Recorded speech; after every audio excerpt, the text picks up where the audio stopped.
एक ही विषय नहीं पढ़ाते, बच्चा बोर हो जाएगा। तो ये आधा घंटा गणित का विषय लिया, आधा घंटा इंग्लिश का विषय लिया, आधा घंटा साइंस का विषय लिया, ऐसे करके बदल देते हैं ना। तो आज ये निबोध की थोड़ी बात करके वापिस हेतुवादोपदेशी की, दीर्घकाली की, और अब शब्द से तो आप भी बोलना थोड़ा तो प्रैक्टिस करो। नहीं बोलने का जमेगा, शब्द बोलने में भी गड़बड़ हो जाएगी, मगर सीखना तो पड़ेगा ना। मैं बोला हूं वैसा बोलोगे। हेतुवादोपदेशी की, हेतुवादोपदेशी की, ये पहले नंबर की संज्ञा है, हेतुवादोपदेशी की। उसके बाद जब आत्मा का विकास होता है ना, तो दूसरे नंबर में जो संज्ञा आती है उसका नाम है दीर्घकाली की, दीर्घकाली। और उससे भी आत्मा का जब विकास होता है तब तीसरे नंबर की संज्ञा प्रकट होती है, उसका नाम है दृष्टिवादोपदेशी की। आगे का एक ही शब्द बदलना है, दृष्टिवादोपदेशी की। पहली संज्ञा में था हेतुवादोपदेशी की, तीसरी संज्ञा में दृष्टिवादोपदेशी की। तो इस विषय में प्रवेश करना है। भगवान कहते हैं कि अनंत काल से हमारी आत्मा सूक्ष्म निबोध में अनंत अनंत काल चक्र हमने पसार किया। जब तक एक भी बार वो जीवात्मा निबोध से बाहर नहीं निकली है ना, तब तक 84 लाख योनि में परिभ्रमण करने का उनको लाइसेंस नहीं मिलता। आपके पास जब बाहर लॉकडाउन है, कर्फ्यू है, फिर भी आपके पास लाइसेंस है, तो आप लाइसेंस के माध्यम से पूरे बेंगलोर में कहीं पर भी घूम सकते हैं ना। अगर लाइसेंस नहीं है तो घर में ही पूरा के रहना है। ऐसा सही बात ना।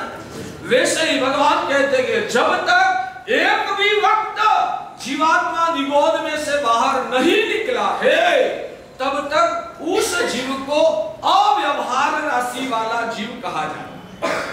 थोड़ा ये विवेचन करके हेतुवादोपदेशी की बात में जाऊंगा। जब तक जीवात्मा एक भी वक्त ये सूक्ष्म निबोध में से बाहर नहीं निकला है, तब तक वो जीव निगोद में ही जन्म लेते हैं, निगोद में ही जीवन जीता है, निगोद में ही मृत्यु पाता है। मृत्यु पाने के बाद वापिस दूसरा जन्म निगोद में ही होता है। वहां फिर से जन्म लिया, फिर से जीवन जीना, फिर से मरना, फिर से नया जन्म वही निगोद में उसका होता है। फिर से जन्म लिया, फिर से जीवन जीना, फिर से मरना, मरने के बाद फिर वहां ही यानी कि इस पूरे विश्व में निगोद की स्थिति में ही जन्म लेना पड़ता है। वो निगोद छोड़ के और कोई गति में जन्म धारण नहीं कर सकता है। यानी कि निगोद के अलावा दूसरी कोई भी गति में उनको भटकने का अभी लाइसेंस नहीं मिला है। आपकी परिभाषा ऐसे जीव को अव्यवहार राशि का, व्यवहार यानी कि दुनिया में जो भी व्यवहार करना है वो व्यवहार करने का लाइसेंस नहीं है। यानी कि बेइंद्रिय की गति में जन्म लेना है, वनस्पति में जन्म लेना है, अग्नि में जन्म लेना है, तो वैसा जन्म लेने का उनको लाइसेंस नहीं है। उनको निगोद से बाहर निकलने का कोई अधिकार नहीं है। वैसे जीवों को अव्यवहार राशि वाला जीव कहा जाता है।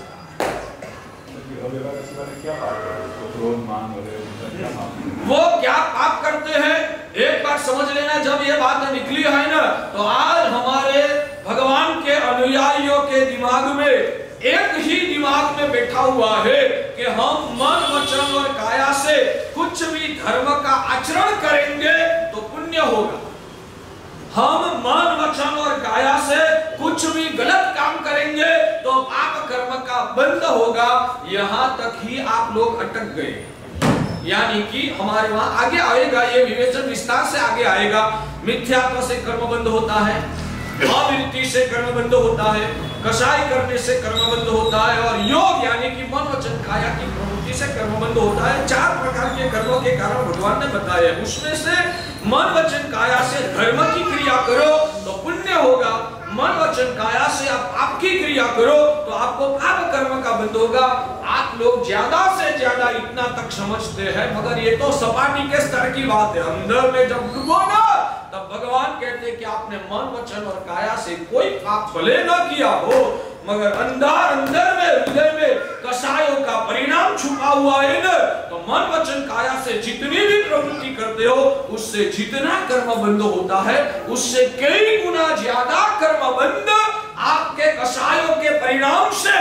कुछ मन वचन काया से पाप नहीं किया है तो भी सिर्फ कसायों के परिणाम की वजह से आपकी आत्मा को अनंत अनंत अनंत कर्म का बंध होता है। कसाय तो मन से ही होगा ना सर? नहीं, मन से कसाय बाहर निकलता है, अंदर तो कसाय भरा हुआ ही है। संज्ञा में काउंट करना, वो सब संज्ञा में आएगा। वो कसायों की भी एक प्रकार की संज्ञा कही जाती है। मन से कसाय प्रकट होता है, मन नहीं मिला है, मन जब निष्क्रिय है तो वो कसाय बाहर नहीं आएगा, मगर अंदर तो कसाय जिंदा ही है। वो डीप में जाएंगे धीरे धीरे पता चलेगा। भगवान कहते हैं कि मन वचन काया से बाहर से आप कसाय को व्यक्त न भी करो। आज अभी फिलहाल ये अभी 9 घंटा और 57 मिनट हुई है, 53 मिनट हुई है, तो 20 मिनट पे मैं कसाय कर रहा हूँ, फिर भी भगवान कहते मेरा भी कसाय अभी अंदर में तो चालू ही है। कैसे पता चलेगा? आप मेरा थोड़ा सा अपमान करो, मेरे लिए तो गलत गालियां दे दो, महाराज तो ठीक है बोलते हैं, उनके जीवन में कुछ अलग ही है, ऐसा आप 2 शब्द मेरे लिए बोलना शुरू करो, बाद में देखो क्या होता है। अंदर का कसाय बाहर आता है। वो कसाय बाहर कब आया? अंदर था तो बाहर आया, अंदर जो होता ही नहीं तो बाहर कैसे निकल? तो इंस्टेंट सुना ना चाहिए। अभी मैं कुछ बोलूं तो आपने इंस्टेंट सुना है मेरे से। इंस्टेंट सुना। मेरी बात सुनो, वितराग भगवान को भी आप गालियां दो, वो भी सुन रहे हैं, मगर वितराग भगवान को कसाय पैदा नहीं होगा। मेरे को कसाय पैदा हो जाता है, वितराग भगवान को कसाय पैदा नहीं होता है, तो उसका कारण क्या? मेरे अंदर में कसाय का परिणाम पड़ा हुआ है। वो कसाय मृता हुआ नहीं है, जिंदा ही है, मगर निमित्त नहीं मिला है, इसलिए वो कसाय बाहर नहीं निकला। आपने जब गलत शब्द मुझे सुनाया तो अंदर में कसाय था, वो उछल के बाहर आया, मगर अंदर तो वो जिंदा ही था। समझ में आ रहा? अंदर के कसाय को कैसे साफ? वो धीरे धीरे, वो तो रास्ता, वो तो इसके लिए सबसे श्रेष्ठ रास्ता ये है कि आप मेरे साथ आ जाइए। पूरी जिंदगी के दौरान आपका ये कसाय और अंदर के अवगुणों को दूर करने के लिए आपको सपोर्ट करता रहूंगा। आपके साथ में 4 महीना भी साथ में रहो ना, 1 घंटा आते हो और वापिस घर में चले जाते हो, कहाँ 4 महीना मेरे साथ आप रहते हो? ठीक है भाग्यशाली। तो भगवान कहते हैं कि मन वचन और काया के प्रवृत्ति से जितना कर्म बंद होता है उससे भी ज्यादा कर्म बंद कसायों की वजह से जीवात्मा को हर पल लगता है। मन वचन और काया की प्रवृत्तियां से जितना कर्म बंद नहीं होता उससे ज्यादा कर्म बंद अंदर के कसायों के परिणाम की वजह से होता है।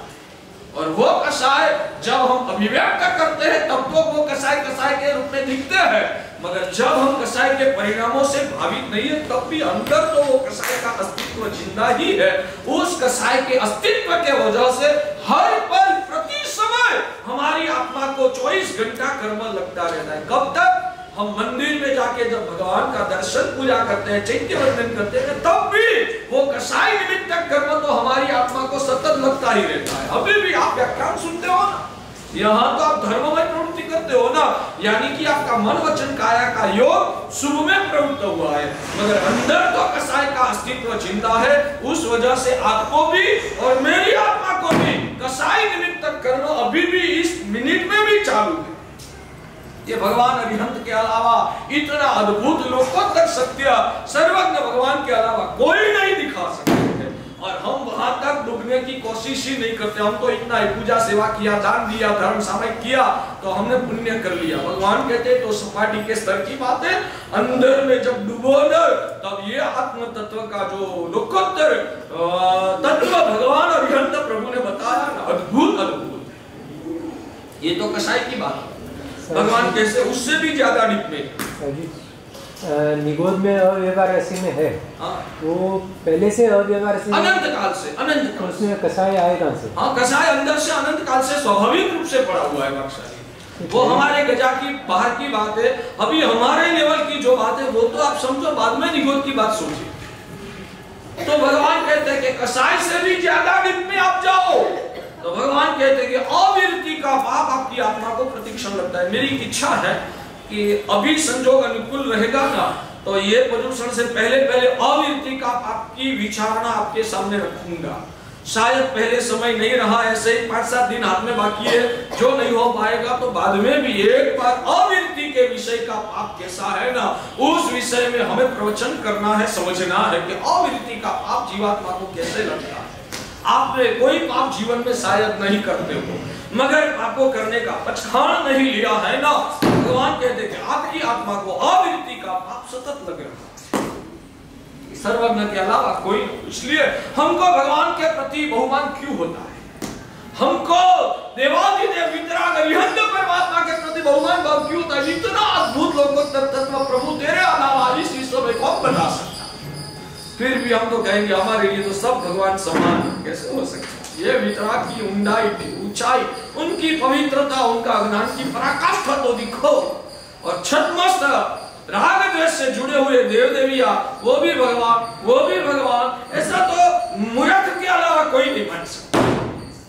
जो सभी भगवान, ऐसे भगवान तो है ना, भले अरियन जैसे नहीं मगर भगवान तो है ना, जो राग द्वेष से जुड़े हुए, जिनके पास ये अध्यात्म का अभ्यंतर ज्ञान भी नहीं है, उनको भी आप भगवान का दर्जा दे दो, वो तो मूर्खता के बिना संभव नहीं।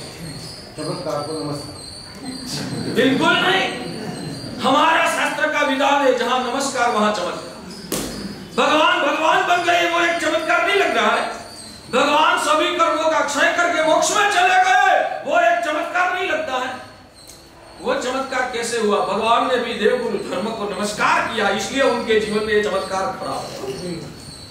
चमत्कार वहां नमस्कार, वो मिथ्या दृष्टियों का सूत्र है। चमत्कार वहां नमस्कार, वो मिथ्या दृष्टियों का सूत्र है। जहां नमस्कार वहां चमत्कार, वो सम्यक दृष्टि का सूत्र है। जैन धर्म के चमत्कार दिखते नहीं। हमारी माँ देवी उनके चमत्कार, वो जैन धर्म ने आपके पास से सिखाए, कल्पना से उदाहरण के रूप में बताता हूँ। आपके पास घर में तिजोरी में बैलेंस कितना है बताते हो? जितना होता है वो सब बताने का नहीं होता है, और सब बता देना वो परिपक्वता नहीं है।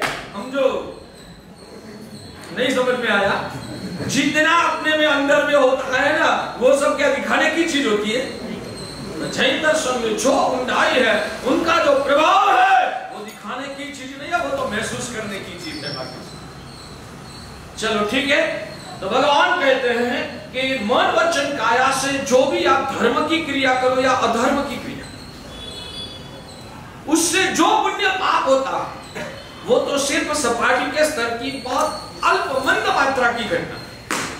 उससे ज्यादा अनंत गुना कर्मबंध मन वचन काया से कुछ ना करो, फिर भी अंदर में पड़े हुए कषायों की वजह से अनंत गुना कर्मबंध होता है। और उससे भी आगे भगवान कहते हैं कि कषाय करने से, ध्यान रखिए आपको यह अतिरिक्त लगेगा, कषाय करने से जितना कर्मबंध होता है, भगवान कहते हैं कि अविरति के परिणामों से उससे भी अनंत गुना कर्मबंध होता है अविरति से। यानी कि जीवन में कोई पाप नहीं करते हो, मगर पापों का प्रतिज्ञा करके पछाड़ नहीं लिया है, कोई पाप न करो, तो भी आपकी आत्मा को अनंत पाप कर्म की राशि आपकी आत्मा को लगती है। ये सर्वत्र भगवान का भी चमता है। एग्जाम्पल मैंने बोला ना, अविरति के बारे में स्पेशल विवेचन विस्तार से करना पड़ेगा, अभी इसलिए नहीं लेता हूं क्योंकि वो विषय ऐसा है कि 2 वाक्य में आप नहीं समझ पाओगे, इसके लिए डिटेल्स से हमें चर्चा करनी पड़ेगी।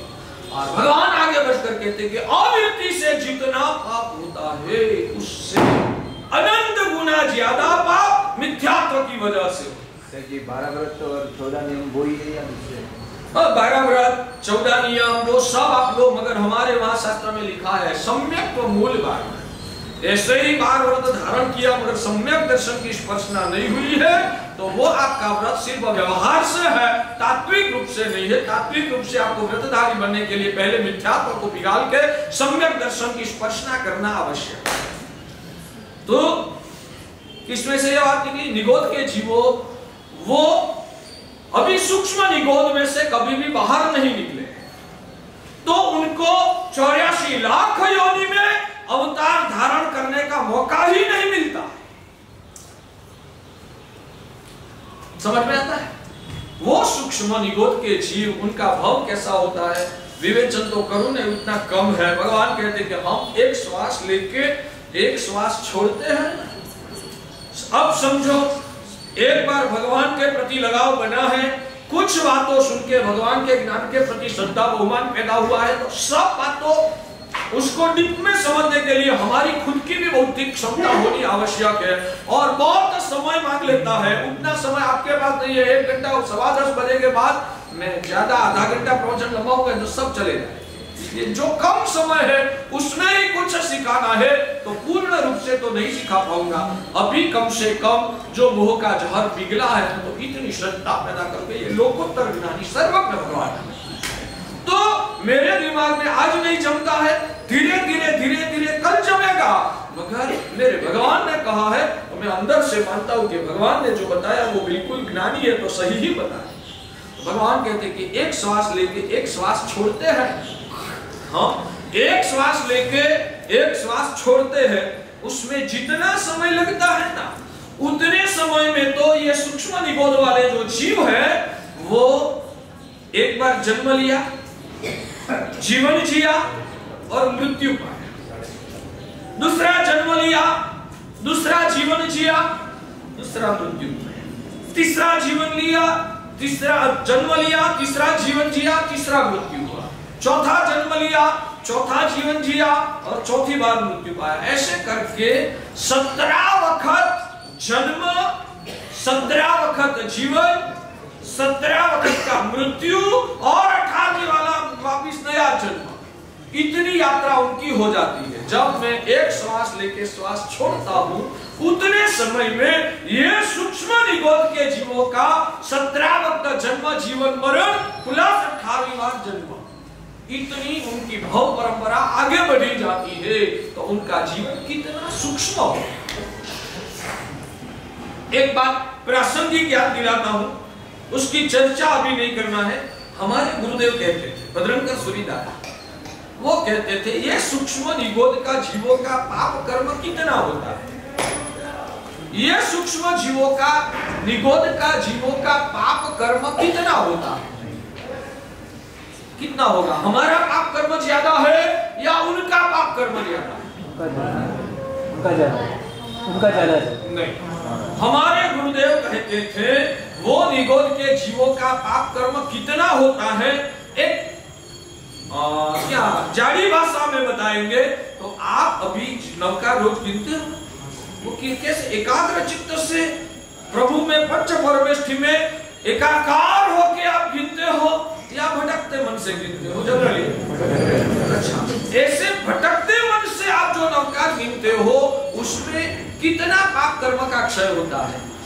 लिखा है ना, ऐसो पंच नवकारो सर्व पाप परासो। नवकार महामंत्र की साधना की ताकत है कि पाप कर्मों का क्षय कर देते हैं।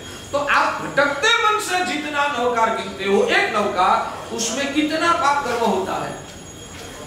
उसमें कितना पाप कर्म होता है? कितना पाप कर्म का क्षय होता है? बहुत कम है, थोड़ा। वो जो थोड़ा एक भटकते मन से आप नवकार गिनते हो, उसमें जितना पाप कर्म का क्षय होता है ना, उतना भी पाप कर्म निगोद वाले जीवों के पास नहीं होता। इतने कम पाप है उनके पास, उतने कम पाप वाले वो जीव है, मगर उतना भी पाप को खपाने की साधन सामग्री उनके पास नहीं है। उतना भी पाप कर्म खपाने की, जैसे कि मान लो कि कोई चॉकलेट पिपरमिंट का व्यापार करने वाला, कोई चॉकलेट पिपरमिंट का व्यापार करने वाला जो व्यापारी होता है, जो लारी लेके जो बेचता है, सब्जी वाला, उनका कर्ज शायद बढ़ेगा तो कितना होगा? 5-10 हजार। मगर वो 5-10 हजार का कर्ज मिटाने के लिए पूरी जिंदगी उनकी चली जाएगी। क्यों? आपका 5-10 हजार का कर्ज होता तो आप क्या करते? एक चपटी में निपटा देते। वो क्यों नहीं निपटाता है? महाराज साहब, आपका तो कर्ज कितना होगा? शायद होगा तो 15-25 लाख का, 50 लाख का कर्ज होगा, उनका तो सिर्फ 5 हजार का। मेरा प्रश्न ये, 50 लाख का कर्ज मिटाना ज्यादा कठिन है या 5 हजार का कर्ज मिटाना ज्यादा कठिन है?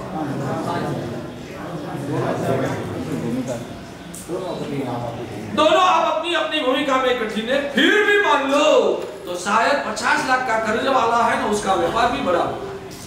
वो शायद व्यापार जम गया ना तो आसानी से 50 लाख चुका देगा, मगर 5000 वालों को 5000 मिटाना भी कठिन हो जाता है। एक अपेक्षा से बात चलती है, सही बात है ना। तो कारण क्या? भले महाराज साहब उनका कर्ज 5000 का ही है, मगर 5000 का कर्ज चुकाने के लिए जो व्यापार करना चाहिए वो क्षमता संजोग उनके पास नहीं है। वैसे निगोद के जो जीव है उनका पाप कर्म बहुत कम है, मगर जो कम पाप भी मिटाने के लिए जो साधन सामग्री धर्म का सहयोग चाहिए वो उनके पास नहीं है। इसलिए थोड़ा सा भी कर्म को वो निपटा के मोक्ष में नहीं जा सकता, जमता है। चलो ठीक है, तो ये निगोद के जो जीव है एक श्वासोच्छ्वास में 70.5 भव करते हैं। 17 वक्त जन्म जीवन मरण, 18वीं बार जन्म हो जाए, वहां तक हमारा एक श्वास पूरा। इससे बताना क्या चाहते हैं सर? इससे बताना क्या चाह रहे हैं कि जन्म मरण होता है तो होता है, क्या करें उसका? आपको दुनिया का ज्ञान, दुनिया में केंद्र सरकार ने नियम ये लिया, ये निर्णय लिया, ये कायदा लिया, वो आपको जानने से क्या फायदा? वो आपको वैराग्य पैदा करने के लिए, और आपको वापिस उस स्थिति में नहीं जाना है तो यहाँ सावधान रहकर आत्मा की शुद्धि करने के लिए ये ज्ञान आपको उपकारी है, जरूरी है। ये ज्ञान होगा तो आपकी आत्मा सावधान बनेगी। मुझे वापिस उधर नहीं जाना है, मैं यहाँ जड़ पदार्थों की पकड़ में फंसा, मोह माया का पोषण किया और खुदगल की दुनिया में मैं फंस गया ना, मेरी हालत वापिस वहां जाने की हो सकती है। उधर नहीं जाना है तो मुझे सावधान रहना, वो जागृति उजागर करने के लिए आपके पास ये ज्ञान होना जरूरी है। जैसे यहाँ पर जन्म मरण में हम कहते हैं कि काफी दुख होता है, वहाँ भी वही स्थिति रहती है? वहाँ भी वही स्थिति है, हाँ। शायद वो दुख को व्यक्त करने की क्षमता उनके पास नहीं है, मगर दुख तो अपरंपार उधर है, इतना नहीं है, उतना कम ज्यादा नहीं बोलता हूँ, मगर भारी दुख उधर भी है। तो बात वो थी, उस निगोद में से हाँ 2-4 बातें करना है, जल्दी जल्दी से ये बात को यहाँ ही अटका दूंगा। तो ये निगोद की आत्मा अनंत काल से निगोद में भटक रही है, उसमें से वो बाहर कब निकलती है? एक आत्मा साधना करके वितराग दशा पाके केवल ज्ञान पाकर जब मोक्ष में जाती है, तब ये निगोद में से एक आत्मा को बाहर निकलने का मौका मिलता है। यहाँ तक आपकी बात आप याद रखिए, आगे की बात आगे के प्रवचनों में बताऊंगा। और हमारी वो बात थी, उसका आज उतना ही सिखा देता हूँ। जीव और जड़ का संयोग में सज्जन और दुर्जन का संयोग जैसी ये बात है, सज्जन के संयोग से दुर्जन को गमाना कुछ नहीं है, जो भी गमाना है वो सज्जन को ही गमाना है। वैसे ये खुदगल की दुनिया जो है उसको हम दुर्जन की तुलना में रखेंगे, क्योंकि उसमें चैतन्य, ज्ञान, औदार्य, आत्मगुणों की संवेदना जैसी उत्तम चीजें उसमें नहीं, इसलिए उसको दुर्जन की तुलना में रखेंगे।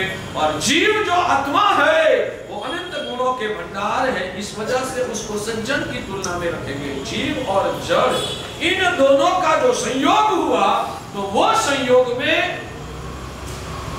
जड़ को क्या गवाना? जड़ को गवाना कुछ नहीं है, उनको तो ऊपर से बढ़ावा मिलेगा। वो भी बढ़ावा कैसे होता है, वो भी एक लंबी मजा की चर्चा है। कोई भी रत्न है, मूल्यवान है, या तो कमल, गुलाब वगैरह पुष्प है, उसमें जो सुगंध वगैरह गुणवत्ता है लोगों को वो आकर्षित करता है, तो वो खुदगल में ऐसी गुणवत्ता कहां से पैदा हुई? उसमें आए हुए कोई पुण्यवान जीव की वजह से वो खुदगल में गुणवत्ता पैदा होती है। यानी कि जीव का संयोग की वजह से जड़ को तो फायदा ही है, मगर जड़ का संयोग की वजह से जीवात्मा को बहुत सारा नुकसान हो रहा है। इसलिए भगवान ने बताया कि संपूर्ण सुख पाना है तो जड़ यानी कि खुदगल की चुंगाल में से हमें छुटकारा पाना होगा। तो जीवात्मा की साधना पौद्गलिक संयोगों से छुटकारा पाने की होनी चाहिए। तो वो छुटकारा जब आएंगे तभी जीवात्मा को मोक्ष मिलेगा। और ये मोक्ष पद की प्राप्ति करने के लिए आत्मा को अपना उत्थान कैसे करना चाहिए, उस संदर्भ में भगवान ने जो 3 दृष्टि बताई है, हेतुवादोपदेशी की संज्ञा, दीर्घकालिक की संज्ञा और दृष्टिवादोपदेशी की संज्ञा, उस विषय की विचारना कल के प्रवचन में आगे चलाएंगे। आज एक खास अगत्य की बात करना है, उसके लिए भी टाइम ज्यादा नहीं बचा है, मगर संक्षेप में बताता हूँ। हमारे वहां श्री कल्पसूत्र जी के प्रवचनों के दौरान शुरू के 3 दिन के प्रवचन में साधर्मिक भक्ति की महिमा है। भगवान कहते हैं एकथ संवधम्मा एकथ साम्यावच्छलम, सब धर्मों को तराजवे के एक पल्ले में रखो, साधर्मिक की भक्ति को दूसरे पल्ले में रखो। तो कहा जाता है कि साधर्मिक भक्ति की महिमा अपरंपार है। वो किस वजह से साधु की भक्ति से भी साधर्मिक भक्ति क्यों चढ़ी आती, उस विषय की विचारणा प्रदूषण के प्रवचनों के दौरान करूंगा, क्योंकि अभी उतना समय नहीं है। मगर ऐसा साधर्मिक की भक्ति प्रकृष्ट पुण्य होता है ना, तभी वो भक्ति करने का सौभाग्य जीवात्मा को प्राप्त होता है। बहुत सालों से हर साल एक बार ये विषय हम रखते हैं। तो भाग्यशाली ये साधर्मिकों की भक्ति, किस साधर्मिकों की भक्ति? तो शायद हमारे वहां कोई मुमुक्षु आते हैं ना, तो आप उनकी भक्ति करते हैं। कोई मेहमान गुजरात से आए तो आप आग्रह करके आपके वहां भक्ति करने के लिए ले जाओ, जो कि आजकल उसमें भी बहुत परिवर्तन आ गया है। ललित जी ने तो मुझे कहा था कि महाराज साहब जितने भी साधर्मिक होंगे ना, हम बारी को क्या बोलते हैं, बारी करेंगे। तो 120 दिन का 120 पुण्यात्माओं का हम नाम ले लेंगे और हर चौमासे में एक ही दिन साधर्मिकों की भक्ति करने का लाभ है। तो बहुत सारे पुण्यात्माएं अपने उछलते भावों से ये लाभ लेगा, और हम भी वही पसंद करते हैं। हमारे गुरुदेव ने वही सिखाया है कि साधर्मिक को सिर्फ रसोड़े में झिमा देना अपना औचित्य नहीं है कि आपका व्यवहार आएगा तो आप भोजन सगावे या होटल में जिमने के लिए भेजोगे या खुद के घर में प्रेम से खिलाओ। तो ये साधर्मिकों की भक्ति हमारे घर में ही हमें करना।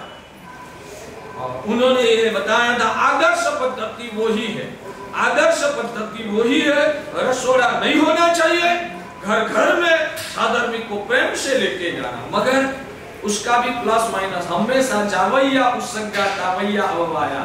जितने उत्सर्ग के मार्ग है उतने ही अपवाद के भी मार्ग है, लाभालाभ को भी दिखना पड़ता है। तो हमारे इतने सारे मुमुक्षु हमारे साथ आज 7-8 पुण्यात्माएं हैं, और साधु जी महाराज के भी साथ 3-4-5 लड़कियां हैं। और आप लोगों के वहां आएंगे तो उसमें हर रोज नए घर में जाना है ना, तो यहाँ 15 मिनट में जिम के आ सकते हैं। आपके घर में आएंगे तो घंटा 1.5 घंटा भी लग जाता है, तो बहुत उनका समय का भी क्षय होता है।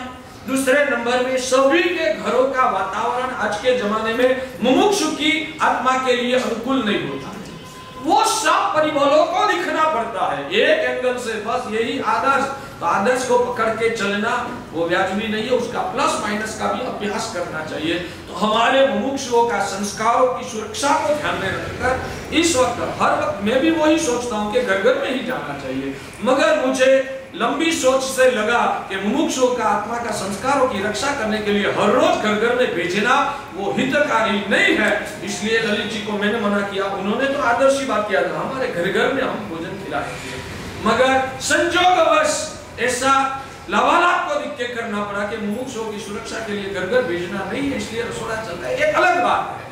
मगर ऐसे साधर्मिकों को अपने घर में जाके भोजन खिलाना, भक्ति करना वो श्रावक जीवन का आदर्श कर्तव्य है। तो शायद बाहर गांव से जो भक्त लोग आएंगे उनकी आप भक्ति करो, मगर हमारे वहां जिसके साथ बैठ के हमेशा भगवान की वाणी से, जिनके साथ बैठकर हम हमेशा परमात्मा की भक्ति करते हैं, जिनके साथ बैठकर हम सामायिक प्रतिक्रमण नवकार मंत्र की आराधना करते हैं, हमेशा 12 मास जिनके साथ रहकर आराधना करना है, उनकी भक्ति हम कब करेंगे?